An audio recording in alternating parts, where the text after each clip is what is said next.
gearnetwork.com. The following is a presentation of the Gear Radio Network. Look, you want the truth? Okay, then listen in. My first link. This is the Listen In Podcast with your hosts, John Cimino and Brandon Gorell, here on the Gear Radio Network. Hi, everybody. Welcome to the Listen In Podcast videocast here on the Gear Radio Network or on the YouTube page, audio, video. We are here, ladies and gentlemen. I'm John Cimino at I am JC Money on Twitter, joined by my esteemed co-host, my eyesore over there, Mr. Brandon Gorell. Brandon, say hello. Hello. And he's got the Red Wing Ale. I got the Red Wing Ale today. A little beer. Yeah, I wish. Help with the allergies, man. My allergies are killing. Oh, God, they've been terrible. But my eyes have been like dry all day, and I've been like walking around this like haze. I'm like, this is the worst. It gets worse every year, I feel like. Yeah, probably. And longer. Yeah. Well, 2 years ago. I mean, I remember it was really bad 2 years ago because that was when I had the tonsillitis, the extreme tonsillitis. With, oh yeah. But my throat also, I was so infected. It was closing up. Told me that I nearly, if I didn't go to the doctor, when I did, I would have been in an ER. Yeah. Yeah, you almost died. Anyway, yeah, almost died. One of my near-death experiences, ladies and gentlemen. But we are here to talk about, not about one of the times that I came close to death. We are here to talk about what everybody's been talking about of late, especially the past 5 weeks. The Last Dance, Brandon. With no sports, of course, being here on, being under quarantine or whatever. ESPN had been producing this documentary of the 1998 Chicago Bulls. And because of the quarantine, they actually pushed it up earlier to an earlier release. It was supposed to come out, I believe it was supposed to come out in the summertime. Yeah. Which supposed to come out in July, I think. Yeah, right after the NBA season ended. Yeah. But, with no NBA season, they pushed it up here. And we talked about it a couple of times over the course of the past couple of podcasts here, made some inferences to it. And now we can fully dedicate the podcast to it because all 10 parts are gone. And it was a tremendous series. So, Brandon, really, let's start with that. Your thoughts on the series. What did you think of just of the series entirely? I thought it was outstanding. I thought it was really well done. The interviews were good. Some of the side characters were pretty great. Like the security guard with throwing the coins against the wall. That guy was incredible with the curly blonde afro. The kind of behind the scenes footage with Jordan and the team. We already knew Rodman was a legend. He was even more legendary after watching this thing. And then you got to see. For you, Dennis.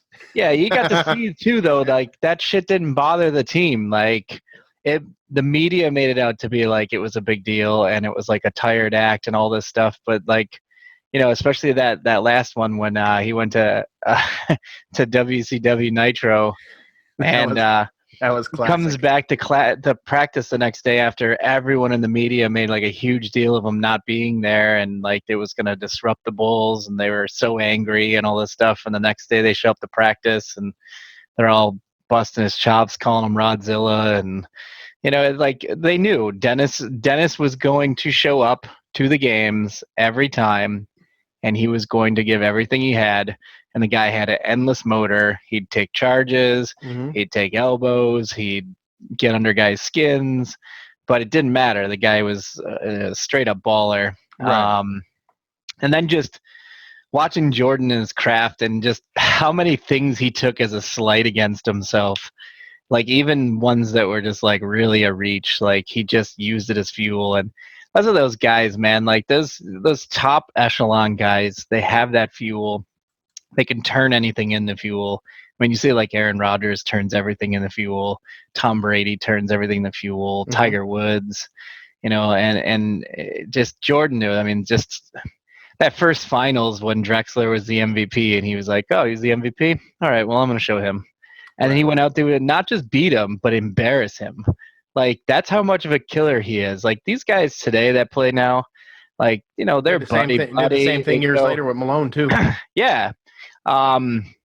They're buddy buddy in the off season, and they're taking trips together, and they're hanging out and getting their nails done or whatever the fuck they do these days.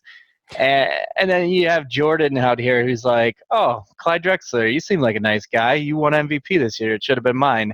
I'm gonna embarrass you, and I'm gonna be mean as fuck and make you look absolutely trash." And he did, and he wasn't like, he'd go out there and be like, "All right, I'm gonna embarrass this guy," and then not. He just did. Same thing with Barkley. I mean, he went out there to beat Barkley and beat him bad. Yeah. And just some of the toughness of those guys, like the guys that he faced, and you look at the teams that they beat. Like, had Michael Jordan not been around during that era, like a lot of those guys that are in the Hall of Fame that are all-timers probably would have had a championship or two. Oh yeah, during that era. absolutely. And he just like, nah, you're not getting one. No, he wasn't. No, he you're wasn't not. having- Sorry, Stockton and Malone. You guys are cool guys, but you Right. know what? Nope. Charles Barkley. Hey, Peyton you and guys Kemp. got a dominant team. Mhm. Peyton and Kemp. The best was him laughing at Gary. Oh Payton. yeah, absolutely. Well, I like will the say glove. I had no problem with one of the big things that I personally enjoyed with this documentary was the plain and was how like everything tied in, how they tied everything in well, because the whole premise of The Last Dance was to give unprecedented access to everybody that was watching about the 1998 season. Yeah. But what really drew me in was, yes, they started talking about the 1998 season, but then they would stop at a certain point. Yeah, the And then timeline was kind of great. go back to where, like in episode 1, for example, they talked about Jordan's college days. Yeah. And his first year with the Bulls and a bit of the animosity between him and Jerry Krause, who is obviously not alive to defend himself. They painted him pretty bad. Reinsdorf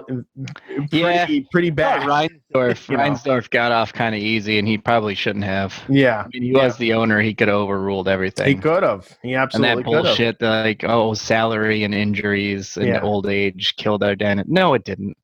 Jordan was 35. He left for 3 years, came back at age 38 and 39 and averaged 30-plus minutes a game and still was scoring 20 points a game on the terrible Washington Wizards. You mean to tell me that the next season that they came back, they couldn't have come back in 99 with the squad that they had on a shortened season? You mean to tell me that they couldn't have done that? Get the fuck out of here. They would have. I do believe they would have absolutely done it. I think that year, who won that year? That was the Spurs that won that year. Beat the Knicks. They beat the Knicks. Like they weren't going to get past Latrell Sprewell and the Knicks. Give me a fucking break. And that was the young Timmy. And it's kind of nice because that was Robinson getting his title. Yep. And, everyone liked David Robinson. That was his time to get his title. But if Jordan were around, I wouldn't have put it past him beating. You wouldn't have got they wouldn't have got it. I do believe. Although I do think they would have had to get somebody else in there on the big man side, because Luke Longley was awful. Yeah. I was watching some of the highlights like during those runs, and Luke Longley's taking like 7-foot jumpers. He's missing it by 4 feet. I'm like, you're like right there. Just put it in the hoop. Right. Like, give me a break. And the missed dunk, he had to put back, and he like goes to dunk, and it goes flying over the rim. I'm like, dude, what the fuck? Why did they keep you around? You were like the worst. Exactly. Another thing that I was taken aback by, not necessarily in a negative way, but in a, they did ESPN or whomever else besides ESPN that produced this documentary. Netflix was the other producer. They produced it very, very well, to the point where they knew that the way that they painted that picture, people were going to talk about it, and not just talk about it next day or a day after. Like, they're going to be talking about this documentary for a while, because it highlights arguably the most popular team in sports. And I told you privately at the time that in the NBA in the 90s, God dang, it wasn't too many things that were more popular than that. And I would have equated the NBA in popularity to the NFL in popularity at that time, especially. Yeah, like it was on its rise. Like in the 80s, like Magic and Right. Bird kind of saved it from being like the late night cocaine train. Right. Yeah. Where it was just like cokeheads playing in like 11 p.m. on a Thursday night on TV, like public access and shit. Mm-hmm. Magic and Bird kind of like saved the league from ruin, and then Jordan took it to a new level. Like he made it an international game. Like he took it even with that dream team. Like had Jordan not been there, I don't think it would have been as popular as it was. Right. When they went to Barcelona. But I mean, he was the first athlete to kind of like really translate internationally. Like right. And now it's like, and culturally too. Made it a culture game. The shoes, the endorsements, the Gatorade. Everybody, you still know, like Mike. If I could be like Mike, the Gatorade thing, the McDonald's commercials, the with him and Bird. Yeah, you remember that? You remember those? Oh yeah, I remember that. But it's good that they did that, and it was such a flashback for me because the NBA was appointment television back then, especially in watching the Bulls. And I mean, I was a Celtics fan, and I donned Bulls stuff because Jordan was that impactful. Oh yeah. And once he went away, I was like, well, fuck you guys. But the criticism that I have been reading and that I've been hearing, and I want your opinion on this too. Bitches. Some of the players that were highlighted on there were, made mention how this documentary was made to sort of paint Michael Jordan in like a Herculean kind of fashion, like Scottie Pippen said he was wounded and disappointed by his because they got the view of him of the shit he pulled, right? Like that we didn't really know about, like because there wasn't social media in the 24/7 sports and era. Jordan didn't say anything back then. No, he says, should he got a surgery? No, yeah, he should have. But do I understand? Yeah, I also understand. Like, and the sitting out thing in the last last minute where he doesn't get the ball, like, that's not a good look, man. Yeah, and then Horace Grant was another one. Fuck that guy. That guy's a hoe. He expressed belief that the documentary was edited to favor Jordan, and he remarked that the series was, quote, entertaining, but we know that about 90% of it was bullshit in terms of the realness of it. Okay. Craig Hodges, who wasn't interviewed for the documentary, was bothered by Jordan's comments about the team's use of cocaine during the 1980s. And all you gotta do is look at a team picture, and you know that half that team was on the train. Oh yeah.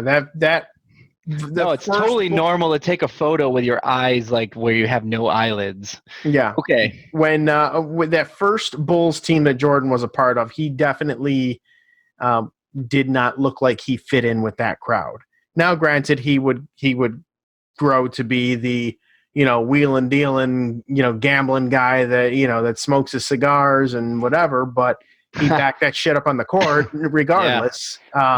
Whereas some of the the cocaine users from the previous Bulls didn't really care. They just went through the motions. Yeah.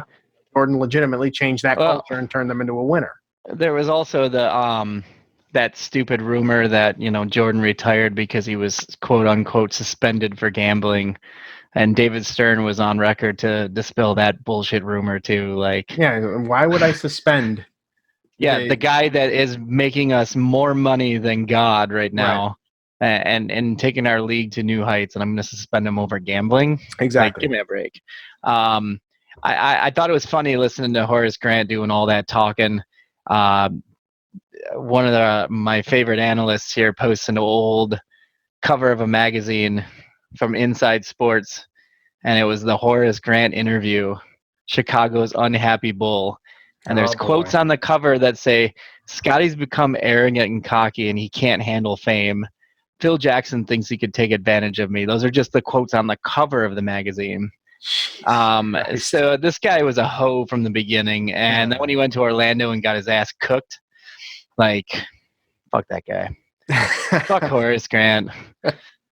I believe full on after seeing all the shit that Jordan did to some of these guys that weren't performing and the shit he would give them. Mhm. I believe fully that he told the person on the plane not to give Horace his food because he played a shit game.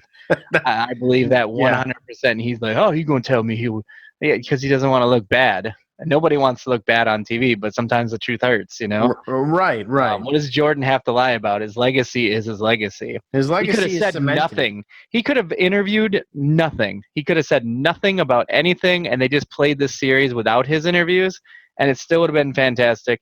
He's still the fucking GOAT. It wouldn't have had anything to do with anybody. But Jordan's out there trying to make his legacy bigger than it is. No, it's already huge. Yeah. You can't really make it bigger. Absolutely. You can't make it bigger. And it's funny, you know, one of the more recent times we've done the podcast, I wore a Jets jersey for the draft and whatever. Yeah. And then, you know, I couldn't find, or actually check that. I was able to locate my old Jordan jersey that I had. Fortunately, I've grown out of that by many, many years. So Me too, man. I got rid of those a long time ago. the only basketball jersey I happen to have is a very 10. outdated LeBron James jersey, which I happen to be wearing purely to troll the people that are going to be watching this that, you know, heavily debate and partake in the LeBron versus Jordan, you know. I have a Larry Bird that does not fit. Yeah. And I have a Kyrie Irving, and fuck that hoe. I'm wearing that jersey. It's a nice jersey, too. Apparently, hoe is the word for you today. Yeah, it is. People are hoes. No, I got that Kyrie jersey. It's a nice jersey, man. It's like all stitched. It's the new Nike one. Got the GE logo. It looks beautiful. Yeah, that's what fits great. What this Bron one is here too. Yeah, fits great. The Goodyear logo. Can't wear it, man. Kyrie is such a bitch. I gotta get my hands on a Tatum one.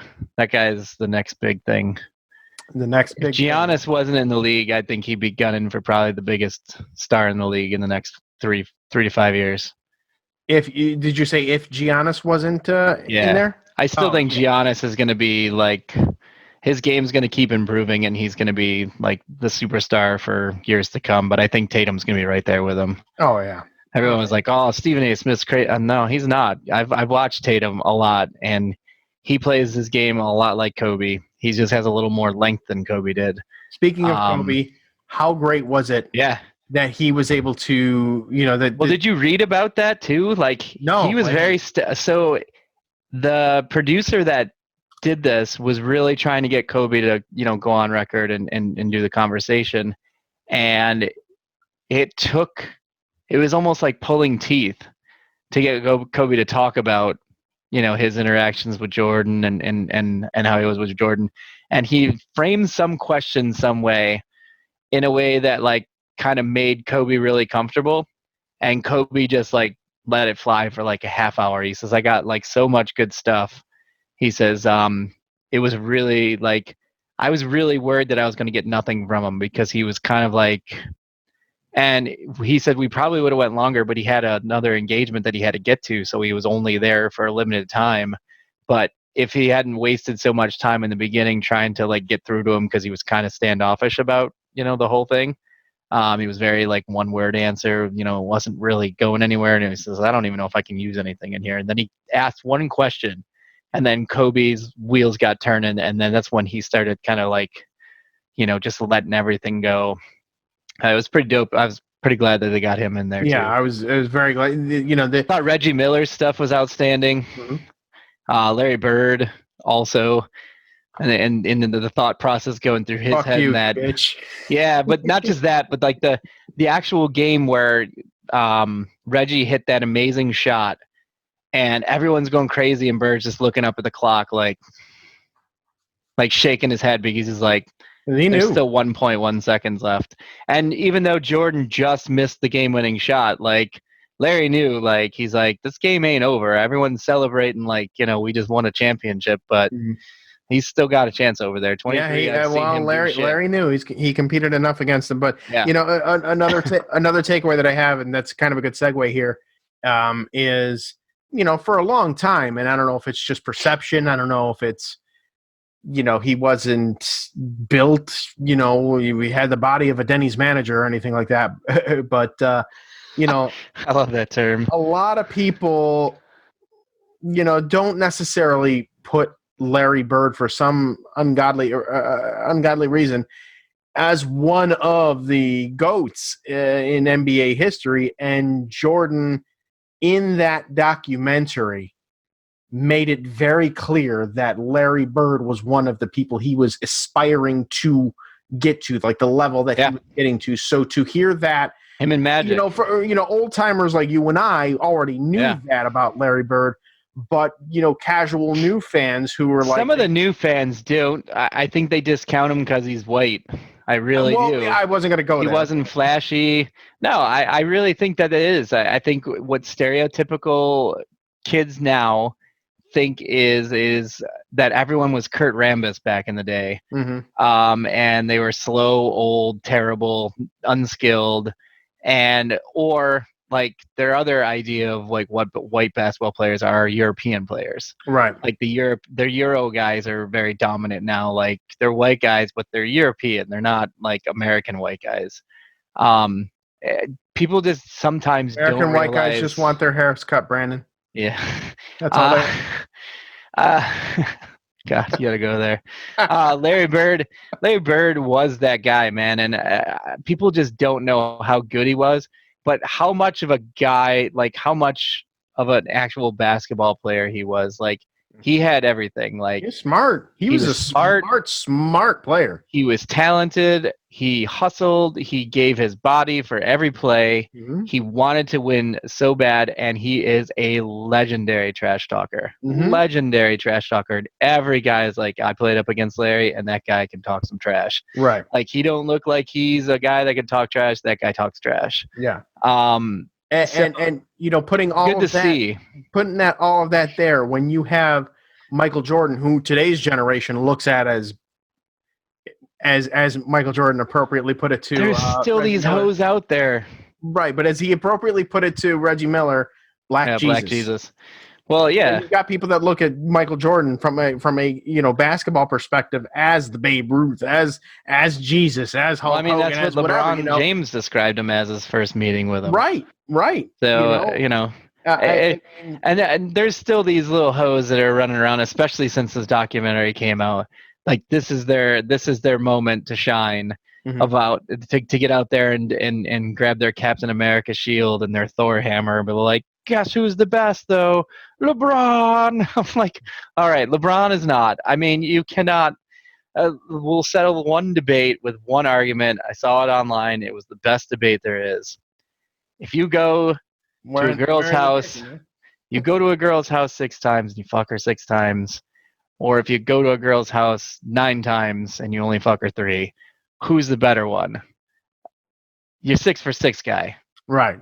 You're 6 for 6 guy. Guy that failed 6 times, struck out 6 times, went home with blue balls 6 times. That's not your GOAT, man. Right. I'm sorry. I love LeBron James. I think he's a great player. But I think stop this argument. Like, I think it's a different game. Yes, that's where you watch those NBA finals. You watch those NBA finals and you see how many times Jordan's hitting the floor. Like LeBron don't hit the floor, and it's not because he's the biggest guy there, because people are afraid to even breathe on him without getting called for a whistle. Right. Now, I do not subscribe to the theory though that LeBron James could not handle himself or adjusted himself to yesterday. No, I think he would have. I think he would have been. I think he would have been a great player, but I don't think he would have been as good as Jordan. He's not as hungry. No. I don't think he would have been as good as Jordan, but he certainly would have been number 2. He would have held his own. He would have been number 2, absolutely. He would have been the conversation. Like he would have been a good player. But I think that the most comparable player to LeBron James, like size-wise and skill-wise, a little less skill because he's a little slower, but Karl Malone, I mean, he's built like Karl Malone was. Karl Malone was like the biggest, stockiest, he looked like a football player when he was out there. He was a big freaking dude. He was a big dude. Broad shoulders, strong arms, strong legs, just giant trunk. And he was hard to move. But he was a little slower. But LeBron could handle it just fine. I think what's even stupider is the opposite, is that Jordan couldn't hang today's game. I'm like, are you kidding me? Like, he'd be Jordan even probably more come out of dominant. retirement in today's game. Yeah, and still put up 20 And points a still game. put up 20. I mean, it's Because you can't do shit now in today's absurd. game. You can't do shit in today's game. No, do you imagine the space that guy would have to work with? Mhm. With all the moving screens and the constant shifts, and the guys can't put an arm on you, they can't hand check you. I mean, they can't do anything to play defense anymore. This guy would be just running circles. So, funny story. I'm watching the edited version. I just was flipping the channels, and when I had the girls, and the girls very much know, my daughters very much know the crying Jordan meme. Know that Still your contact picture. They know of my my love and adulation for that very meme. So when I was watching, a documentary where it shows the guy from the crying Jordan meme, as they put it, playing basketball well. Like, Gianna came and she looked and she's like, why was he crying all the time? She's like, who's that guy? What are you watching? And I said, I'm watching Michael Jordan. She's like, the dude from the crying Jordan thing. I was like, well, yeah, he's crying Jordan today. I was like, well, back then he was making other people cry. Yeah. And she was like, well, what do you mean? I was like, well, he used to play basketball. She's like, well, I know he used to play basketball, but I've never seen him. I was like, well, watch this part. Yeah. And it was the shot against the Cavs. Yeah. That they showed, and she was like, poor Craig Elo. Posterized for history. So it definitely paints a picture to the newer generation on exactly how special he was. You hear, and we'll wrap this up soon, but you hear at times, man, I wish I was around to see Babe Ruth play, or man, I wish I was around to see so-and-so play. I wish I was around to see this person play. We got to see two of them. We were lucky. We got to see two great. We got three greats in our lifetime. Yeah, Brady. Well, not even just Brady. You could throw 4 on that one. Mm-hmm. You got Brady. We got to watch. Mm-hmm. We got to watch Tiger. Mm-hmm. We got to watch Jordan, and we got to watch Gretzky. Yep. I mean, Gretzky's his records are never going to be touched. Yeah, the guy's numbers are astronomical. Arguably, we could throw. I mean, we really could add someone like Cal Ripken to that too. No. Yeah, Iron Man. No, that'll never be broken. I mean, yeah, that's a record for playing. He showed up every day. It wasn't like the greatest player, but like the Holy Grail. Every time you grow up, you always hear the generations saying, or just how they paint the athlete, like Babe Ruth. I mean, prime example, Babe Ruth with baseball. Yeah. They paint him as baseball Jesus. Yeah. We got to see basketball Jesus. Like we did. There were great names before that, and there are great names after. But Michael Jordan, absolutely, by and large, generation to generation, was the guy. He is the standard bearer for the sport of basketball. I mean, it's still like the shoes, the apparel, like that shit's still popular now, and he's been out of the league for years. Jumpman logo. Yeah, the Jumpman logo. And that's gone across sports. I mean, Jeter used to wear it in baseball, and there's guys with Jordan stuff in their hockey gear, even like back when you were allowed to do that shit. Football too, like until they got uniform Nazi in football too, but like. That was a universal logo, man. Like that, it still is, and it very well could be the NBA logo, and I don't think it. And I think that would be the one thing that would be met with universal approval. I feel. I think so. Don't get me wrong. I like. Oh, the logo's not even on here, but I like. It's on the back on those ones, I think. Is it? Yeah. Yeah, it is. I feel it right here. Yeah. But the current logo, the longtime logo with Jerry West on there. Yeah. That's It's the logo. You like the logo, but if they were to take West out of there and put the Jumpman logo in there as the NBA logo, no one's going to argue that one. Yeah. Except for maybe Jerry West. And even Jerry West probably wouldn't argue it.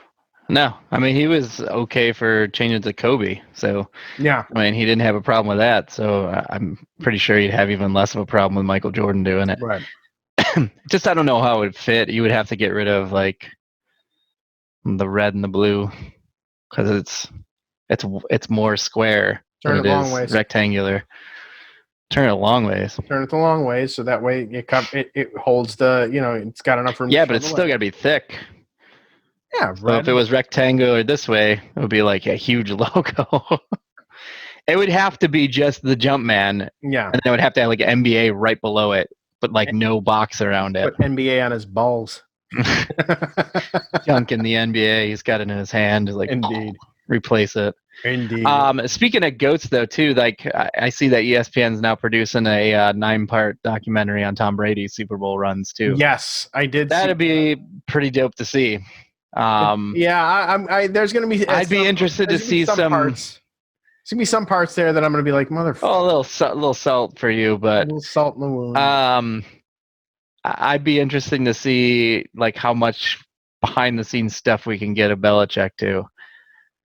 And whether they even keep Aaron Hernandez in there. It might make some. It'll just be player 87, and it'll just blur out his name. We'll put like some, Brady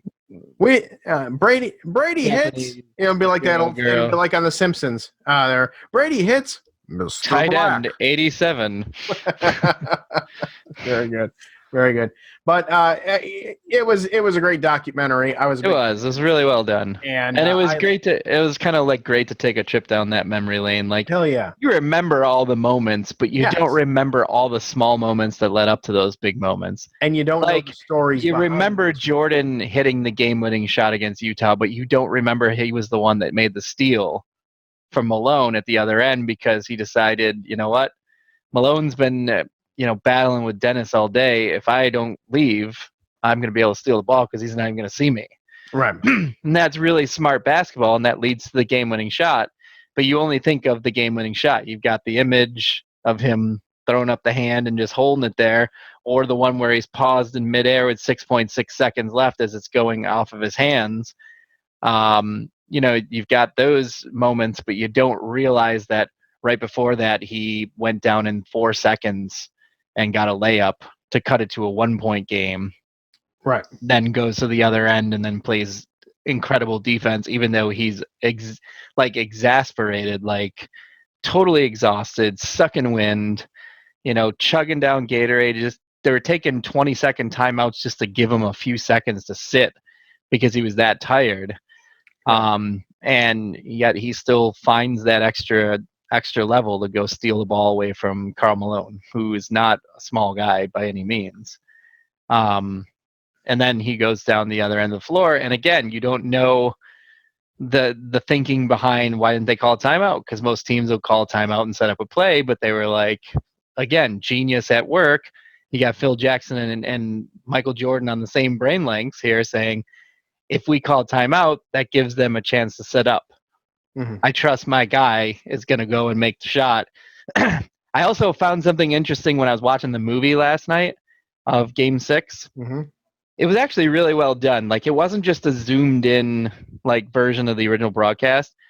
The commentary was the original broadcast, but there was a lot of stuff in there that was added that was not part of the TV broadcast. They had like the in the huddle microphones with Jordan and all them talking and Phil drawing out the play, and you had Tex Winter coming in yelling out things and calling people to go do certain things. Yeah, I didn't actually watch the whole thing just yet. I watched it last night, and what you also didn't, I never noticed, and it happened only in the fourth quarter when Jordan was shooting free throws.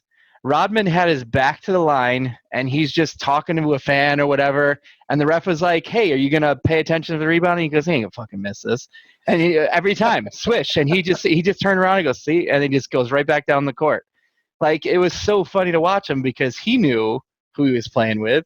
And he said that on the game-winning shot, he said, I just went and stood over in the corner. He's like, I knew I wasn't going to get the ball. He's like, he's the only guy that was going to get that ball in that situation. He's like, and that's the difference between him and the guys of today, especially like a LeBron. And that's been a big criticism of LeBron. It's how he has deferred in those moments.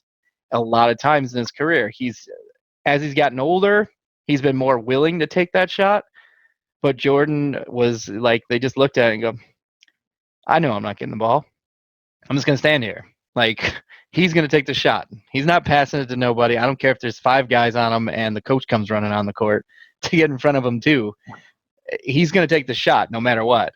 And I liked what Jordan said too. He's just like, I like to take the last shot. He says, because if I miss, I miss. Who cares?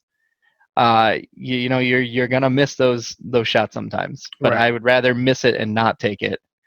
Right.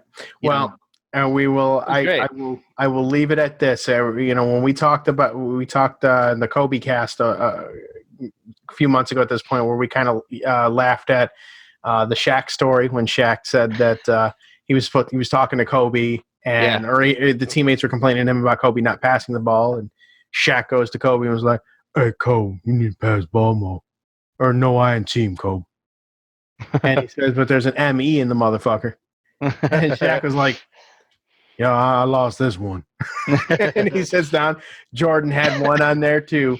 And I don't remember exactly what episode it was, but he said, and I quote, "There's no I in team, but there is in win." Yeah. So that's great. So last dance, guys, man. Great doc. I was very, very pleased with it. I know you were, and that's why we were here talking. But we're gonna go ahead and, as Ryan Wolf would say, put a bow on this bad boy and wrap it up. Wow. So yes. Is that what he does it? Not with as much oomph. Okay. But that's how I do it. But anyways, he's the guy that works at Frontier, right? He's the guy that works at Frontier. Yes. Still, forever and a day, even after it goes bankrupt. Yeah. And nobody, has anything to do with Frontier anymore. But anyways, that's going to do it for the Listen In podcast and video cast here. Thanks, everybody, for tuning in and letting us two knuckleheads entertain each other, more or less. Talking this about, is how we get together in conversations these days. Yes. Can't go anywhere. For now, that is the deal. And who knows? We'll do more again. Sports may or may not be returning. We're getting new things every day. Hearing about possible startups for the NHL, for the NBA, possibly be starting in MLB. Yeah. Empty stadiums for the NFL. We'll see. We will see about all of that, but we will convene sometime very soon on podcast form again. Brandon, this was fun. Man, any plans for this weekend? Just enjoying a lot of warm weather. I took off Friday, so I got a nice 4-day weekend. Can do some yard work and cook out on Monday, grill some steaks. Nice. That's really it, man. It's gonna be low key. It's gonna be chill. Nice. I'm looking forward to it. Very good. How about you?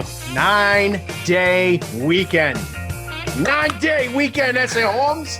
That's a good time when you get 2 weekends in one, like one span. Do it every year for Memorial Day. But anyways, we will convene. Who knows? Maybe we'll convene a couple times next week. I got nothing going on. Literally nothing going on. I can't do shit. I don't have much going on either, so maybe we will. All right, indeed. A reminder. We'll talk the change narrative on Aaron Rodgers.